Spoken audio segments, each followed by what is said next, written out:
Элдин көбү өмүр бою иштеп, жерди аларда арзан болсун деп тааныш издейт.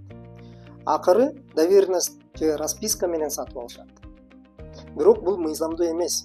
Эске алыңыздар, эгерде жер айыл чарба багытында болсо, үй курууга болбойт. Кызыл китеп берилбейт, свет суу кошулбайт. Эгерде иш сотко өткөн болсо, сот эмнени карайт? Кызыл китеп барбы? Жердин багыты туурабы? Келишим түзүлгөнбү? Же айыл өкмөттөн токтом чыкканбы?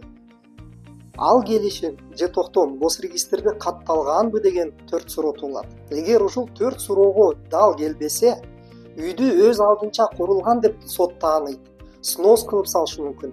Эске алыңыздар, мыйзам сиздердин мээнетиңиздерге карабайт, документке жана госрегистрге каттоого гана карайт. Жер алардан мурун жердин багытын, кызыл китебин, каттоону текшериңиздер. Расписка жана доверенность менчикти бербейт. Кагаз түрүндө келишим гана сизге менчик укугун берет. Мен Бакыт Сарыбаев, мурдагы судья. Бул видеону сактап баракчага жазылыңыздар.